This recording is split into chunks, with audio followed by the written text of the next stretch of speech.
One, we're recording. Welcome, everybody. Thank you for joining our dementia workshop. This is the 10 early warning signs of dementia. It's being hosted by Assisting Hands here in Richmond and Brookdale Senior Living in Midlothian. I just want to kind of this actual workshop and this actual, I think, date is very kind of full circle. I know that we're all talking about this is the date the whole country went in lockdown. Right now, it's the anniversary a year ago. Well, I think coincidentally, our very first workshop that we were going to do with Brookdale was a year ago. And it was this workshop, the 10 early warning signs, and it was scheduled to be done in person on site at Brookdale Midlothian. And of course, we had to cancel it. And of course, like the next 4 or 5 months, we all kind of went into kind of what do we do? And we were trying to get by, et cetera. And, thank goodness for the kind of perseverance and tenacity of Brooke. She contacted me and said, "Hey, Eric, I'm tired of waiting. This is great material. We've got to get this out there and let's do it through Zoom." And so, which is really kind of the genesis and catalyst for us to do these Zoom workshops. And I'm so glad that Brooke had the, courage, maybe a little bit too strong, but let's call it courage and tenacity and maybe just impatience with the whole situation to kind of push us to do this. And these workshops, I think, have been very good via Zoom, and it allowed us to get to a broader audience than we probably otherwise would have, because not many people at 6 o'clock in the evening could have driven to Midlothian to sit in a room, beautiful dining room, in order to join us. And so I do want to kind of, this whole pandemic, the silver lining is the creativity and, us kind of figuring out what to do. And so this, workshop that you all are going to see is a direct result of that. So with that being said, I'm Eric Rohr. I'm the owner of Assisting Hands. I'd like to introduce Brooke Brockdorf. She's with Brookdale Midlothian. And Brooke, why don't you take it from here and talk about our second Thursday's workshops and all that? Yeah, awesome. Well, thank you, Eric. And I did not even realize the dates, but you're exactly right. So it was a year ago, and I'm very glad that, my tenacity and Eric and Cathy as teammates kind of getting this off the ground, and Zoom kind of became everybody's tool very quickly when it came to continuing their work and continuing things that they needed to do. So it just seemed a few months in that COVID wasn't going to go away, and we weren't all going to be back together sooner than later. And so we took the initiative and went ahead with continuing these workshops. And the most important reason for that is it's a huge resource for senior professionals, family members, seniors that may potentially be dealing with dementia, Alzheimer's. There's just so many valuable pieces of information in these workshops that we just felt that we needed to get them out. We needed to get them out. And with our respective businesses, we work in the senior industry all day, every day. But we wanted to further what we're able to do and further our reach into being exactly that, a resource to be able to help and guide and sympathize and kind of do everything that we can to pass along this information to everyone. We've decided, and it's worked well. We've been through our one series of workshops. So this is the start of our second series. We've come to the determination that Thursdays, the second Thursday of every month at 10 a.m.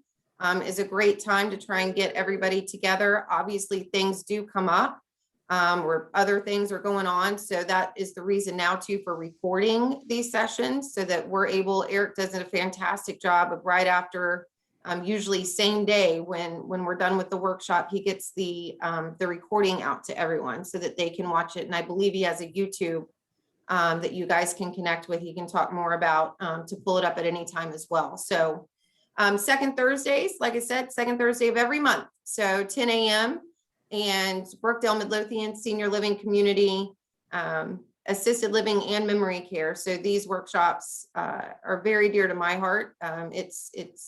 We have a ton of residents that have dementia, that have Alzheimer's, and we just love them dearly. And it's I learned something new, literally every workshop. I think I know a lot, but then Cathy always surprises me, and there's just more to come. And by everybody else too in the workshop, by sharing and asking questions, we can really feed off of one another and be all the help that we can. So with that being said, the main person that this is all centered around, and the awesome Miss Cathy, I will turn it over to her and let her introduce herself, and we can get started.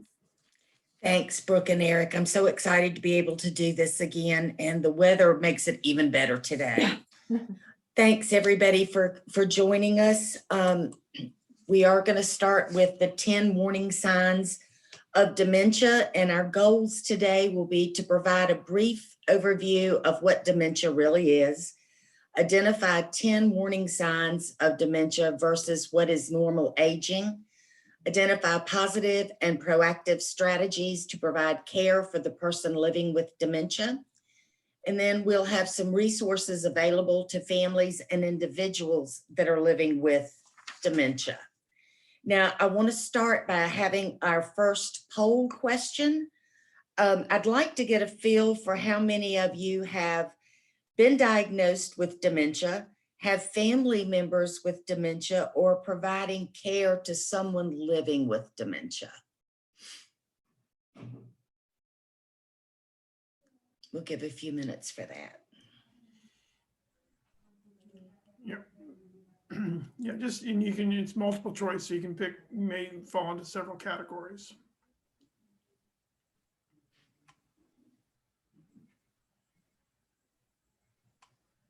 Okay.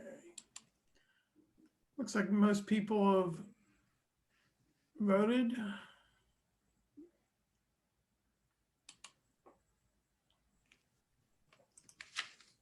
Yeah, so I don't know if you can see the results on your screen, but looks like about half the people know somebody, and half are professionals. So, and we have a few people that want to just learn more. So that's great. Okay, well, let's get started. We'll start with an overview of dementia. And I think a lot of people confuse Alzheimer's with dementia. Alzheimer's is a form of dementia. Dementia is the umbrella term for a person's decline in memory and other cognitive abilities that is severe enough to interfere with our daily life. It is not a part of normal aging. Right now, it's estimated that there are approximately 50 million individuals worldwide and 5 million living in the US with dementia.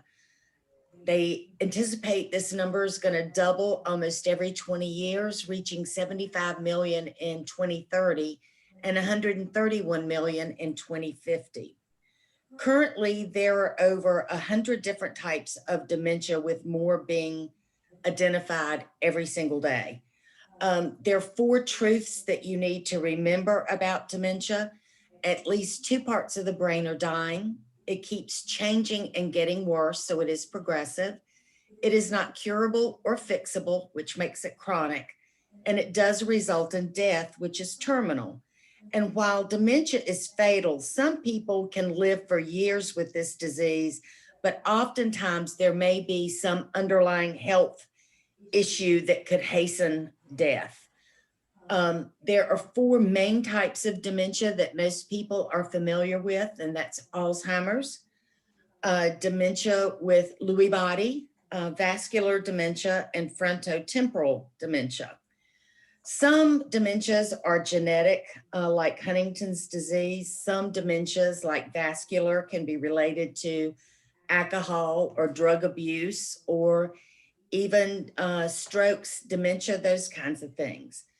Frontotemporal, you also will see with that a combination of Parkinson's disease with the dementia. Autopsies of brain studied with people over 80 years old who had dementia indicate that many of them had a combination of types of dementia. Alzheimer's, vascular, Lewy body being the most common connections there. Hey, Cathy, your audio is going in and out, so make sure you're plugged in the computer. I don't know if that's just mine or not. Okay. Okay. All right, so we'll start with the 10 warning signs. You've got your memory loss that disrupts daily life, changes in planning or solving problems, difficulty completing familiar tasks, confusion with time or place, trouble understanding visual images and spatial relationships, new problems with words in speaking or in writing, misplacing things and losing the ability to retrace steps, decreased or poor judgment, withdrawal from work or social activities, and changes in mood and personality. Please remember, though, that although dementia is chronic, there are some treatable medical conditions that merely mimic the signs of dementia.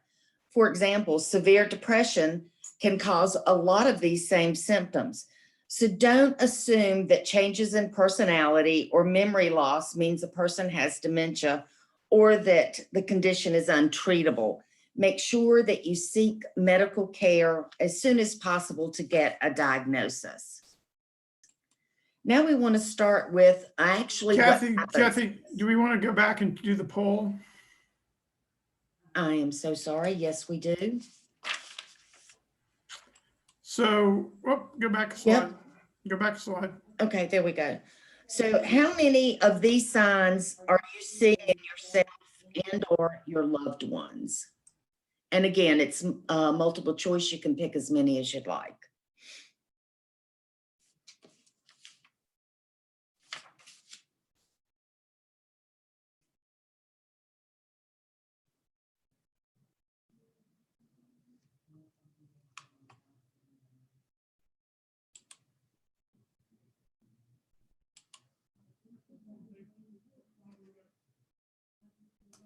This one will take a little bit longer. We got people responding right now. Okay.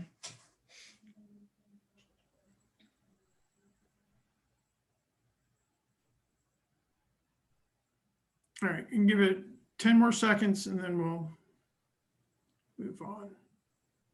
I'll show the results. This will actually be interesting. And Cathy, I'd love to get your thoughts on like, if that kind of meets your experience too on some of the most common warning signs that you see.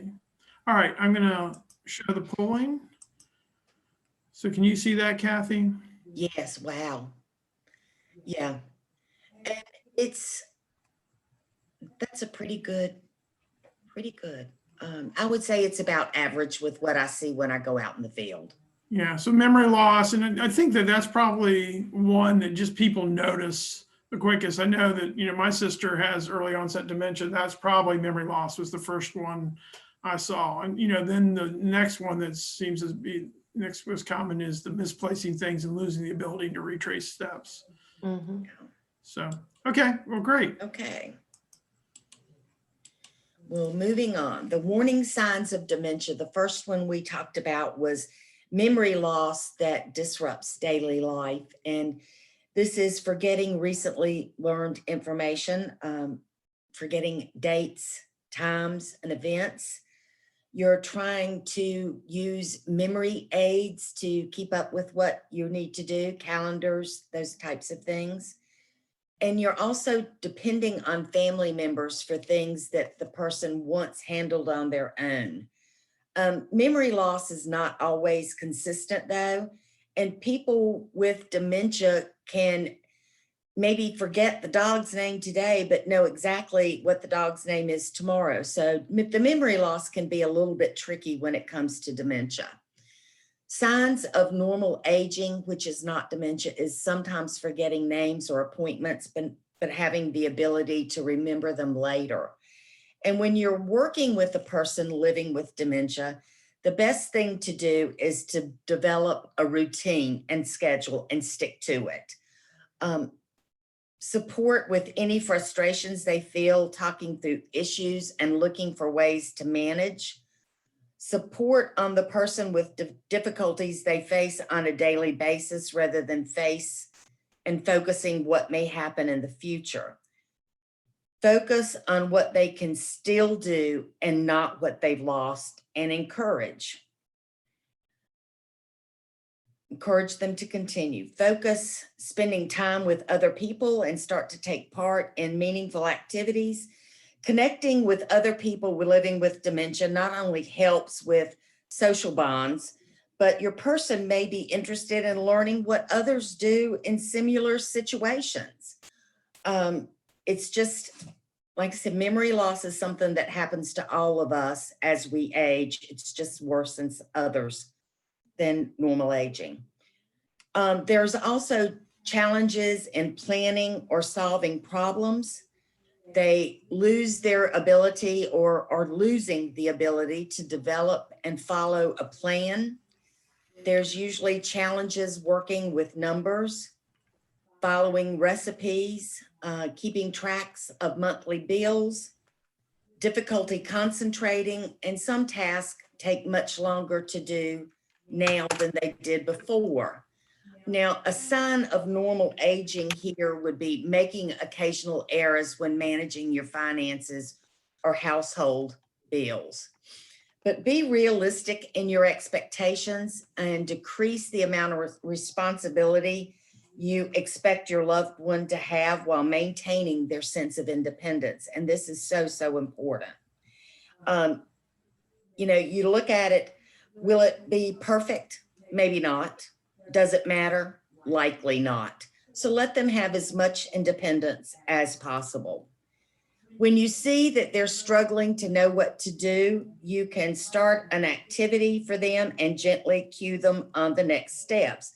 For example, if you're doing laundry, ask them step by step, can you turn the washing machine on? Then when it's done, can you put the laundry take it from the washer and put it in the dryer and turn it on? So you have to do it step by step so that they can maintain what they're trying to do. Supporting your loved one's sense of self and dignity is important for both of you because it protects your relationship. Now, while it can be somewhat difficult to connect while we're in this pandemic stage, there are a lot of online meetings, a lot of Zoom things, a lot of events that you and the person living with dementia may enjoy attending. Difficulty with completing familiar tasks. Imagine how you would feel if a skill you used to ace, you could no longer successfully complete. How would you feel? If you never missed a bill in 40 years, but suddenly someone else points out that you were overdue on some of them. And chances are you would go through a flurry of different types of emotions. So we're looking at hard to complete routine tasks, trouble driving to a familiar location. That's really pretty common. Trouble organizing a grocery list, trouble remembering the rules of a favorite game that you played forever. Signs of normal aging would be occasionally needing help with settings and apps on your phone or needing help to record a TV show. So to work with folks that are experiencing this sign of dementia, what you want to do is simplify your task. Like when you're dressing, it's easier to use Velcro fasteners than buttons and zippers. And don't insist on matching outfits. Again, who cares? Try to do the things in the same place and at the same time each day. Again, routines are very, very important. Make suggestions when they seem lost or confused, but give them an opportunity to kind of work it out themselves with maybe just a little prompting. And keep things simple. Help the person with tasks that are too demanding, but encourage them to work with you to get the things accomplished. Encouragement is the term of this workshop. Encourage, encourage, encourage. The next one is confusion with time or place. Disorientation to time and place, such as forgetting where you live, losing track of dates, passage of time is a common experience for someone living with dementia. The most problematic issue is the perception of time. Sometimes 5 minutes can seem like 5 hours, or sometimes it can seem like 5 weeks. So again, we're looking at warning signs, the characteristics, losing track of dates, seasons, and the passage of time, understanding something if it's not happening right now. Where am I and how did I get here? Getting confused about the days a week, but figuring it out as you go along are signs of normal aging. The best thing to do is to stay calm. Don't get your feelings hurt. Remember, it's the disease. Communicate with simple explanations along with photos and other thought-provoking items to remind the person of important relationships and places. Travel with the person where he or she is in time and engage them in conversations about their memories. Offer corrections as suggestions, avoid explanations that sound like you're scolding them, and try not to take it personally. Remember, it's the disease and not the person. The fifth warning sign is trouble understanding spatial relationships and visual images. They can look in a mirror and not realize that it's a reflection. And as their dementia progresses, the vision will deteriorate and will eventually become monocular with their head down, and they're not seeing much of anything without help. For some, visual problems are a sign of dementia, which can lead to dropping things, trouble reading, trouble judging distances, and trouble with balance, trouble determining color or contrast, and that they may not be able to tell their food from the plate. So they might stop eating. They don't know what to do. And again, trouble with driving. Vision changes due to eye disease, such as cataracts or macular degeneration, are pretty normal as we age and should not be considered signs of dementia. The way to support someone experiencing these types of issues is never approach a person living with dementia from behind. Always approach from the front or the side, because he or she can no longer sense you approaching from the rear. Eventually, they will not be able to see you approach from the side due to decline in visual capabilities. So eventually you're going to have to get right in their face as they're bending down and maybe even hold your hands so that they are aware that you are there. There's also problems with words in speaking or in writing. And in time, the person living with dementia may rely on gestures instead of speaking, or they could revert back to a native language if English is not their first language, or sometimes they just don't speak. So you're looking at trouble following or joining a conversation. This is because a lot of times they can't remember what was said and they can't remember what to do next. They might stop in the middle of a conversation and not know how to continue. You'll find them repeating themselves over and over and over again and telling you the same stories over again. There is a struggle with vocabulary, and sometimes you'll see trouble in naming a familiar object or using the wrong name of that object. But sometimes also finding the right words is a sign of normal aging. So the best thing to do is to be patient, take time to listen, and allow time for them to speak without interruption. And typically for a person with dementia, it can take them as long as 30 seconds to form a response to what you're talking about. Learn to interpret and try to understand what is being said based on context. If they're struggling to get their words out, offer simple suggestions. Be connected, use eye contact, hold their hand, but let them know that you're there to help them. Be aware of nonverbal cues like pointing and looking at things and waving their hands and pulling at their belt if they have to go to the potty, things like that. Offer comfort by keeping calm and keeping your body language very relaxed. People experiencing this type of issue and in dementia general generally are very acceptable to your mood and the way you are reacting. And avoid criticizing, correcting, and arguing. This is only going to add fuel to the fire and hurt your feelings and get somebody else hurt. Instead, again, offer lots of encouragement to do what they can with what they've got. As we go on to this, you'll find that misplacing things and losing the ability to retrace your steps is another warning sign of dementia. And as we saw in the poll question, there are about 50% of the people that either know or are experiencing this sign themselves. A person living with dementia can typically put things in very unusual places. They also may feel very paranoid and have delusions, so they may try to hide or protect the things that they lost. Sometimes in a healthy brain, if an item gets lost, we tend to backtrack in hopes of remembering where we placed it. However, when a brain, if affected by dementia, forming new memories is very troublesome.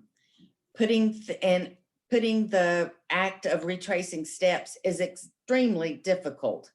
As an example, the person living with dementia may not have any memory of putting the TV remote in a drawer. Instead, their brain may fill with the memory gap with one that they did a few days ago where they put the TV remote on the table. So it's just always remember that when a person is living with dementia, the memory that they're having is true to them. While their brain is effectively making up a story, the person is unaware of that, and the manufactured memory is just as real as any other memory.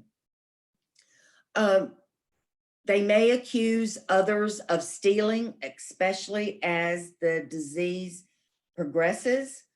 Have you ever been accused of lying or stealing, even though you were just trying to help? This is a pretty common occurrence in dementia care. So what can we do to help them?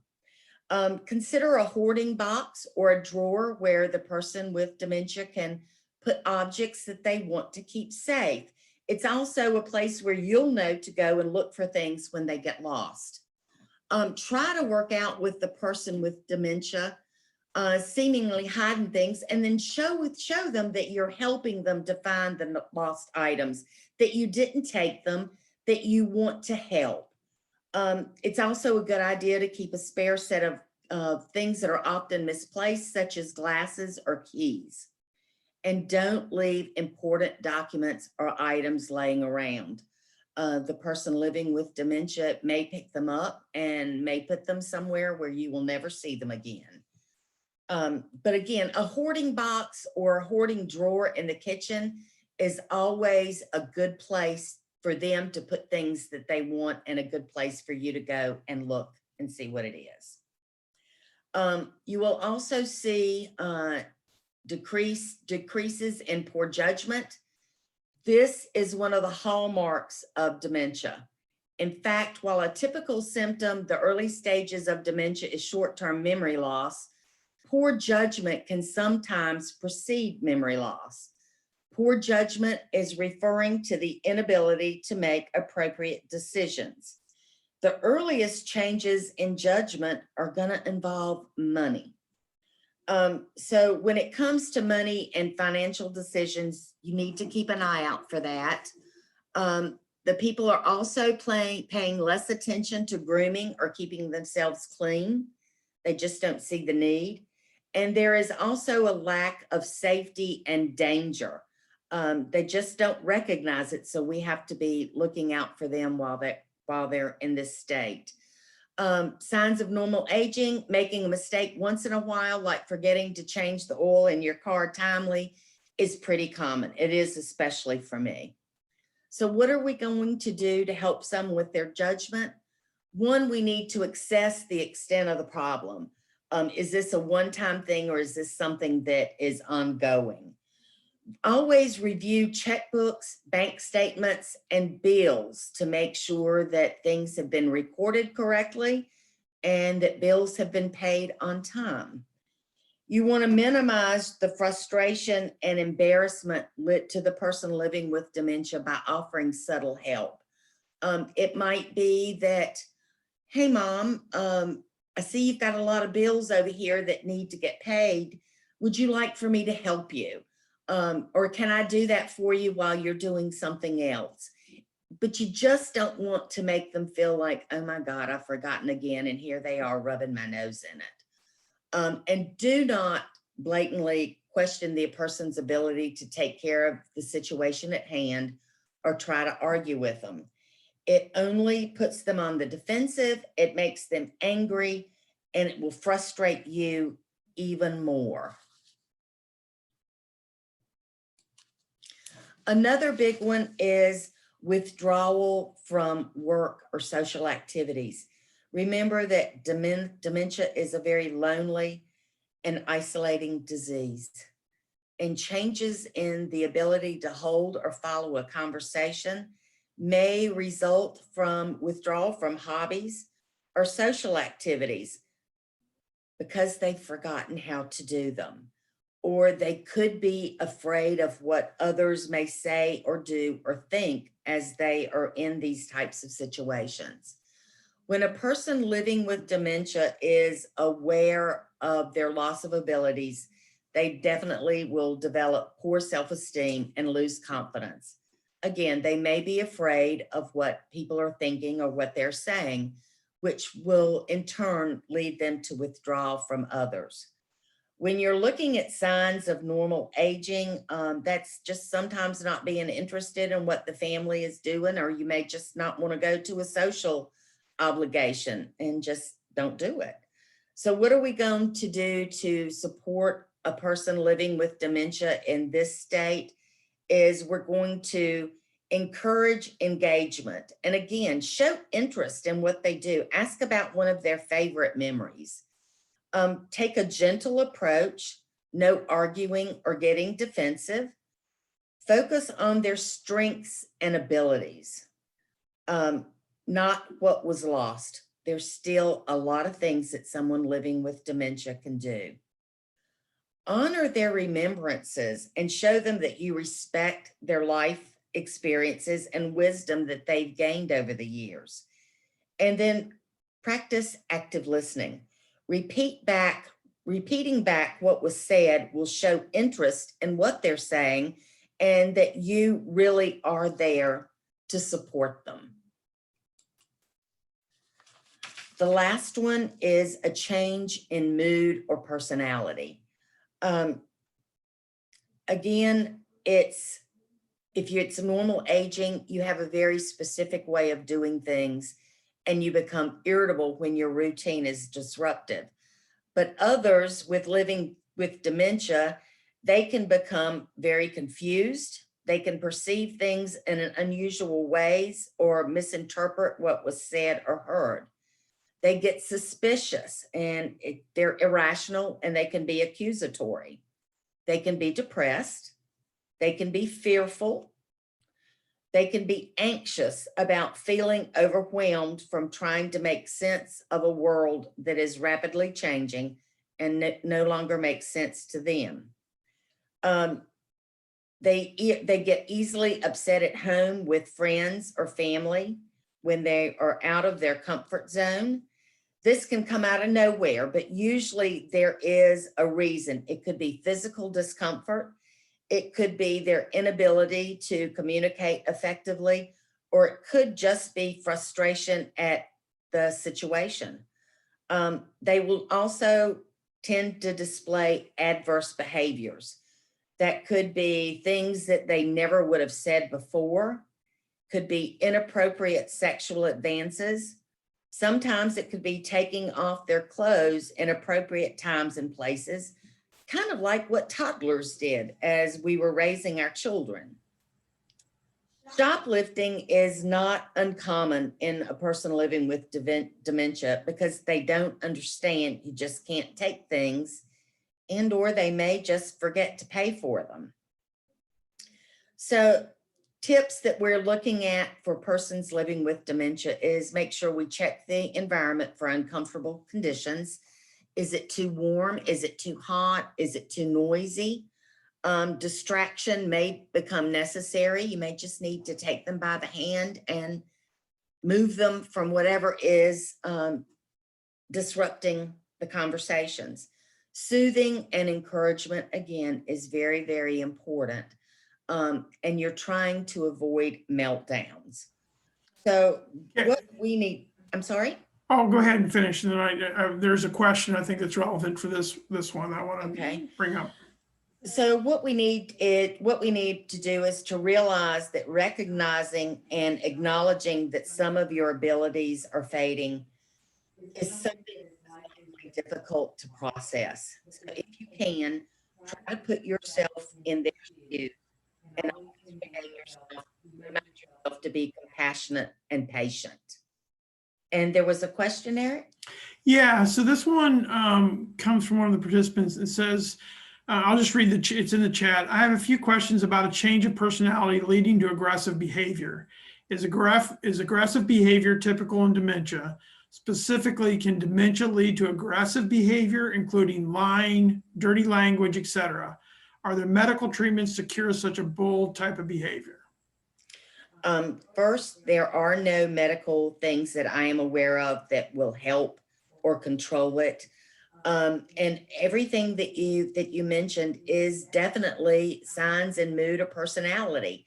It can happen it usually doesn't happen in the beginning stages of dementia. You may see some of them, but not a lot. You'll start with the adverse behavior as their dementia progresses. Does that answer the question? Yeah, so I think the question came from Evgeny. I don't know if I'm pronouncing your name right, but if you have a follow-up, feel free to unmute yourself and ask the question if you'd like, or see if that's helpful. And I'll say this as well, and we'll go over this in a couple slides, is one of our dementia workshops, it's a little later on, is dealing with the kind of adverse behaviors, where we go into different behavior types, aggressive behaviors, and have some strategies about that. And so we already have the recording of that workshop that we did several months ago available on the YouTube channel. And either you can wait for when we do the next workshop, or you can feel free to watch that workshop as well. I think that would be helpful. Okay. Well, we have some resources for you. Teepa Snow, who is my mentor, she has designed the Positive Approach to Care. She is probably the world's foremost person on living with dementia, and really does a lot with how we approach, how we handle, how we live with. Teepa has, she is on Facebook Live every day at 8 in the morning and at 5 in the afternoon, giving a blog about different things that you can do to help folks with dementia. She also on her website has a lot of free offerings for people who just want more information. AARP of Virginia is also a good source for you. I depend a lot on DARS, which is the Virginia Department for Aging and Rehabilitative Services. George Worthington is the contact there, and he always has an open door policy and is willing to help whatever way he can. And then we have the Alzheimer's Association. Again, Marie Calindo, who is the local executive director, also has an open door policy and is willing to help. And just as an FYI, the Alzheimer's Association does sometimes offer grants for respite care. So that's something that people might want to look into. And then you always have us here at Assisting Hands. We're always willing to help. Even if it's just a telephone consultation with what do I do now? I'm always available for you. And then Brooke at Brookdale is also a good source. Brookdale Senior Living has a fabulous memory support center, and their staff is very well trained, and it's just a lovely place to be if you've got to be in an assisted living. So this is my last poll question. If anybody is interested in learning more about in-home care or memory support or both, let us know and we'll be glad to reach out to you.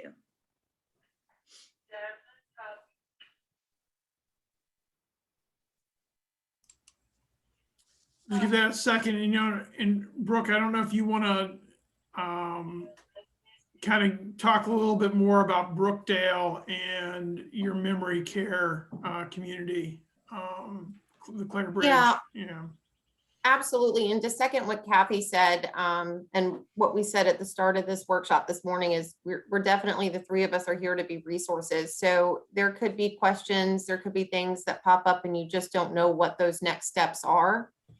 You're not sure, just like in the chat earlier, there was a question, are certain types of behaviors, is that potentially or signs of dementia? It's sometimes, and most of the time, it's a very new process when you're dealing with it. And so there is a lot of unknowns. So first and foremost, we're always here to help and answer questions and try and guide you in the right direction, whether it be, maybe it is some additional hands at home. Maybe it is time to start considering a memory care community, but that's what we're here for, to kind of talk through that with you guys.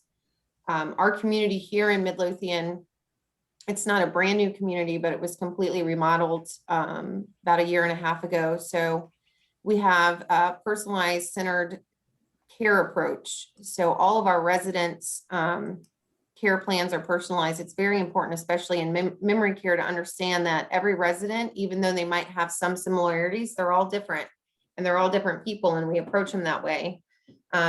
So we have an open door policy with our families. All of our leadership team, all of our dementia care aides, our nurses, we're available 24/7 to be contacted at any time with any questions.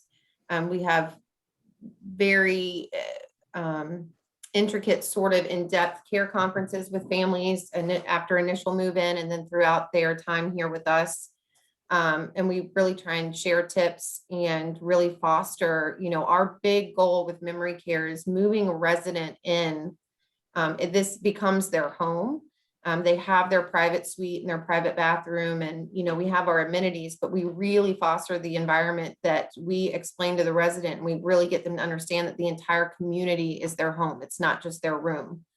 We're not doing our job if we're not getting our residents out and engaging them as much as possible.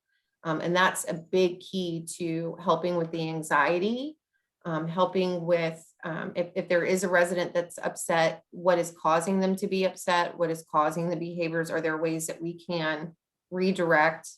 And we do monthly trainings. We do workshops like this, but our whole entire staff are trained, and we're required by Brookdale to have new learnings and new trainings that we have to complete every month to stay on top of everything and be the best that we can. Great, thanks, Brooke. All right, Cathy, why don't we?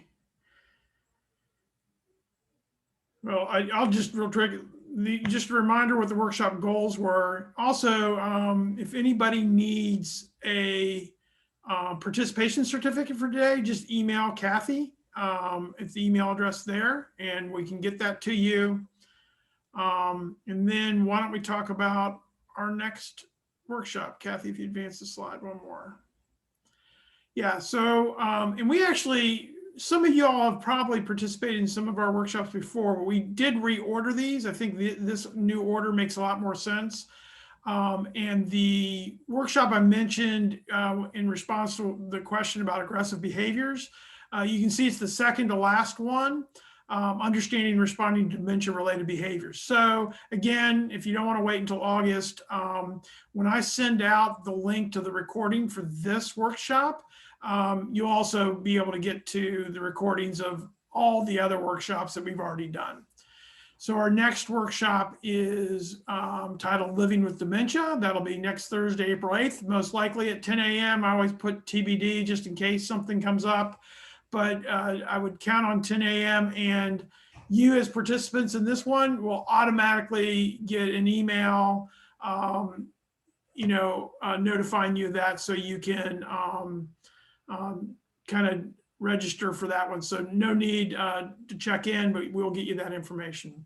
But living with dementia is learning what you need to know, what you need to plan, and what you need to do as you navigate this chapter of life. And so the idea of a 10 early warning signs is kind of like, hey, are there some things that are going on that may indicate there's dementia?